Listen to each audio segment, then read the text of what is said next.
liberdade e crescimento da economia. Esse é o tema de hoje do seu Agenda Econômica. Está aqui conosco o professor Adolfo Saxida, do IBMEC, Instituto Brasileiro de Mercado de Capitais, para analisar essa questão. Participa da entrevista o jornalista Davi Meric. Professor, eu queria aqui ler alguns dados do seu trabalho e depois ia pedir para o senhor comentar. O senhor disse lá que 82,6% dos países ricos têm instituições políticas livres, são países livres.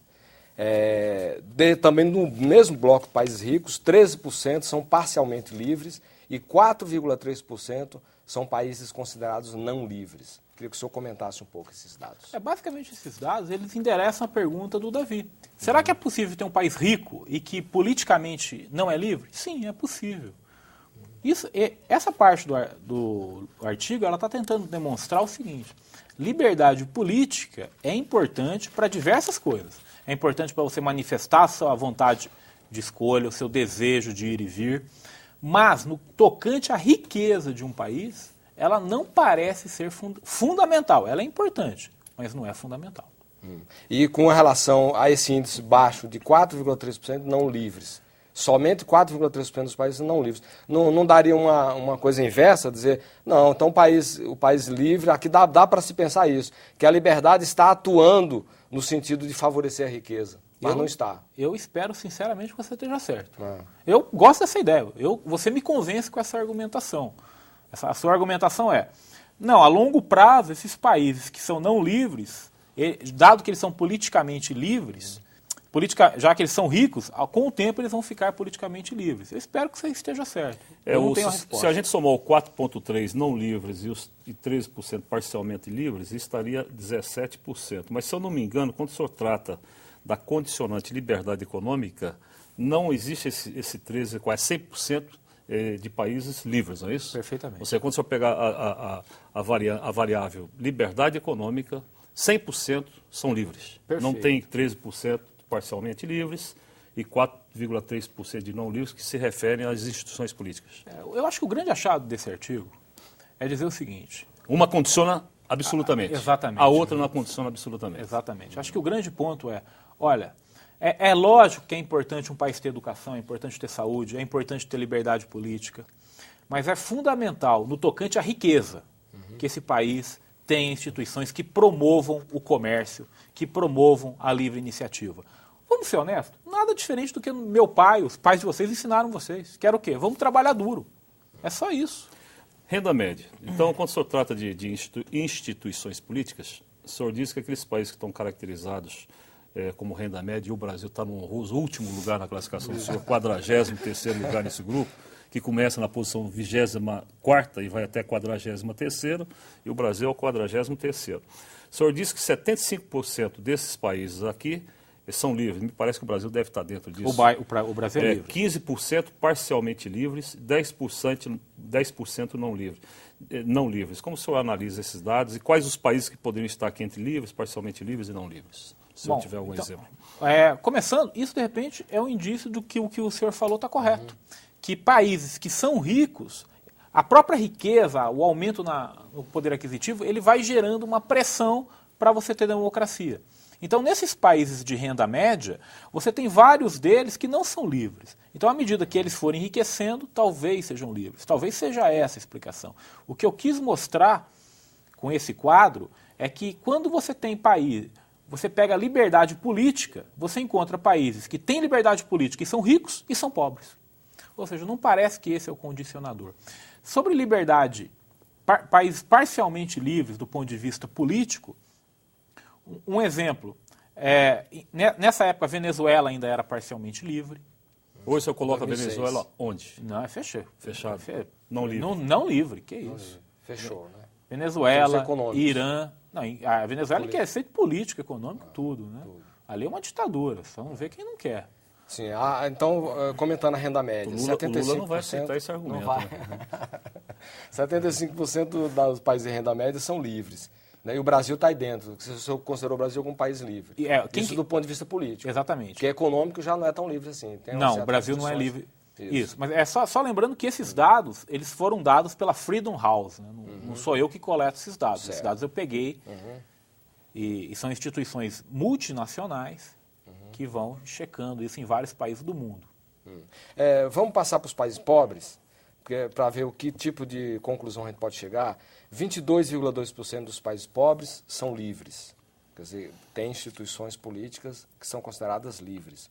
27,7% são parcialmente livres e 50% dos países pobres são não livres. Vamos comentar um pouquinho que conclusões a gente pode chegar com esses percentuais. O percentual é muito grande na coincidência de pobres, que 50% dos pobres são não livres e 4,3% dos ricos são não livres. Quer dizer, dá para tirar alguma ilação em relação a isso? Você pode dizer que democracia ajuda ao crescimento econômico, mas você não pode afirmar com certeza que democracia gera crescimento econômico. É isso que esses dados estão dizendo. E como que ajuda? Lá no artigo o senhor coloca alguns indícios de como é que se dá essa ajuda da democracia com relação ao crescimento econômico. Na minha visão, o canal mais claro é o canal do direito individual. É de você saber que ninguém vai entrar na sua casa e te prender porque você deu uma opinião que desagrada alguém. Então, quando você está num ambiente onde você sabe que o fruto do seu trabalho vai ficar com você, onde você sabe que você pode dar opiniões, isso talvez estimule o seu trabalho. E você trabalhando mais, tentando se esforçar mais, isso gera um crescimento. Só acha que essa tese, por exemplo, se nós pegarmos o Brasil, aí, principalmente da época do milagre econômico, que foi o Médici, que foi o período mais duro do Brasil, e com ministros como Delfim Neto, depois o Simons, Gouveia, vários ministros e tal, ou seja, com liberdades políticas extremamente cerceadas, e o Brasil experimentou, pelo menos durante os 3, 4 anos, uma taxa de crescimento vertiginosa. Isso reafirma essa tese que está contida aqui, ou seja, que a liberdade econômica, que me parece que existia nesse período, é bem verdade que o Estado intervia muito. Não é? Nesse período brasileiro, tinha liberdade econômica ou não tinha? Não tinha, nem econômica nem política. Mas aí o Brasil cresceu independentemente disso, sem liberdade econômica e sem liberdade política, por esse conceito. Como o senhor avalia isso? Eu acho o seguinte, quando você fala de riqueza de uma nação, não adianta você olhar 3, 4, 5 anos. Você tem que olhar uma trajetória de longo prazo. Na década de 70, o Brasil não tinha liberdade política e não tinha liberdade econômica. Aí você fala, poxa, Adolfo, então o teu livro está errado, porque você está dizendo que liberdade econômica gera crescimento, o Brasil não era aberto e cresceu muito. Sim, cresceu muito por alguns anos. O que aconteceu na década de 80? É a década perdida. O que aconteceu na década de 90? Pouca gente sabe disso. O PIB per capita brasileiro na década de 80 cresceu 1%. Na década de 90, 1% também. Então, se a década de 80 foi perdida, a década de 90 também foi. Até 2005, 2006, o PIB brasileiro estava crescendo per capita 1,5% ao ano. Ou seja, também era muito ruim. Foi agora, nesse ano aí, que está aumentando. Ou seja, o custo do milagre econômico, em termos de crescimento de longo prazo para o Brasil, foi gigantesco. Você pegou dinheiro de todos os brasileiros e investiu onde alguns militares, alguns iluminados, achavam que era o correto. Eu, sinceramente, não compartilho desse fetiche que tem pelo Simons. Simons foi um engenheiro e, honestamente, ele era uma pessoa que achava que controlava a inflação com uma canetada. Pô, como economista, eu não posso aceitar isso. Isso é controle direto de preços. Então, eu acho que durante essa década de 70, você pegou, por exemplo, a aposentadoria de vários brasileiros e, em vez de colocar num lugar que desse para pagar a aposentadoria no futuro, investiu dinheiro em vários projetos que não deram retorno nenhum. E hoje nós temos várias situações caóticas, tanto na Previdência como nas contas públicas. O Brasil, nessa época, deu dinheiro para grandes grupos internacionais. Esses grupos vieram para cá e não fizeram nada. O exemplo mais claro é a indústria automobilística. Até hoje precisa de proteção para se fechar. Se bem que a indústria automobilística começou em 50. Mas até hoje não foi quebrado esse monopólio. Quem tentou quebrar foi Collor. Do jeito errado. Mas vamos recuar um pouquinho, ficar com a época do que o Davi mencionou, a época dos militares. O segundo Plano Nacional de Desenvolvimento, o PND, ele centrou em alguns pontos cruciais ali. Quer dizer, ele entrou no setor de petroquímica, que o Brasil não tinha praticamente nada ali, entrou no setor de não ferrosos, estabeleceu alguma coisa em termos de infraestrutura, de ferrovias, de hidrelétricas, quer dizer, e criou também, ele também procurou aquele conceito que nós conhecemos bem na economia, de substituição das importações, que hoje é largamente questionado. Mas, enfim, houve um resultado ali vamos dizer, em termos de efetivo de geração de emprego, de crescimento e de até mudança de estágio, de patamar de uma nação. Quer dizer, isso não soma positivamente, sem querer, obviamente, defender a questão política, que é uma coisa indefensável. Mas não houve, nesse ponto de vista econômico, de desenvolvimento, realmente um lançamento de bases para um desenvolvimento que hoje está acontecendo, por exemplo? Então, deixa eu deixar bem claro agora que eu vou dar a minha opinião. Então, se você olhar em termos teóricos, a minha opinião pode estar certa ou pode estar errada. Você pode pegar outras pessoas. Isso é uma questão em debate. Ninguém sabe a resposta certa dessa pergunta. A minha resposta, e talvez eu esteja errado, é o seguinte. Se você pegar $1 bilhão e colocar no Saara, o Saara se desenvolve. A questão é, aquilo se desenvolve no longo prazo? Eu acho que não. Quando você fez o segundo PND, que aliás foi talvez o grande plano econômico do Brasil, eu acho que foi, a maioria acha que foi, ele acertou em muitas coisas. Agora, muitos dos investimentos que foram feitos, eles geraram não só prejuízos para a década de 70, como obrigam o país a constantemente transferir subsídios para aqueles setores. O mais claro deles é o petróleo. Veja, há quantos anos você está procurando petróleo? Agora a Petrobras vai descobrir uma reserva monstra de petróleo e não tem dinheiro para explorar. Então, essas questões, você tirou muito dinheiro da sociedade, passou para um segmento, e esse segmento até hoje não conseguiu dar resultado.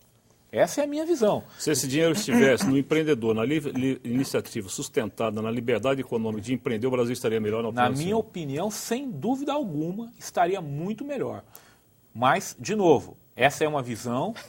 não, ela está sujeita a debate. Claro. A gente tem que ser justo. Voltando um pouco ao quadro aqui. Dos 61 países que o senhor caracteriza como países ricos pelo critério de PIB, e depois o senhor desdobra para PIB per capita e tal, que vem desde Bangladesh, Cazaquistão, Venezuela, Hungria, Eslováquia, México, Chile, México, todos acima do Brasil e tal. O Brasil está em 43º lugar. A gente poderia, e no caso do Brasil, que nos interessa mais, o Brasil poderia ser classificado hoje, depois, principalmente da redemocratização, que passou pelo governo Sarney, governo Itamar, governo Collor, Fernando Henrique, Lula, 2 governos também. Nós hoje somos um país livre, tanto política quanto economicamente? Ou só faz alguma restrição? Não, politicamente o Brasil é um país livre. Talvez não seja no futuro, mas hoje é. Agora, do ponto de vista econômico, o Brasil é um país parcialmente livre. Por quê? Porque, como é que você checa isso? Você tem hoje um MST que invade propriedade privada. Ora, em outros países do mundo, o MST estaria preso. Aqui não está. Então, Mas em outros países do mundo existe a reforma agrária. Já fizeram a reforma agrária, aqui não fizeram. Se não pressionar, não sai a reforma agrária. Pode ser. Em Londres, o pessoal invade os apartamentos e o governo aceita. Bom. Aqueles... Em São Paulo também, né? Em São Paulo também. Mas quando você vai somando a defesa de propriedade privada aqui é baixa. Impostos altíssimos. Corrupção. Autismo é abaixo desses países que o senhor coloca, Noruega, Suíça, abaixo de todos eles. Sim. Mas chega a 50%, o Brasil está 33, 35, mas 36. A carga tributária, a gente tem que olhar sempre o seguinte. Dado que eu pago, eu estou recebendo o que deveria receber? Porque a carga tributária... o retorno, você fala do retorno.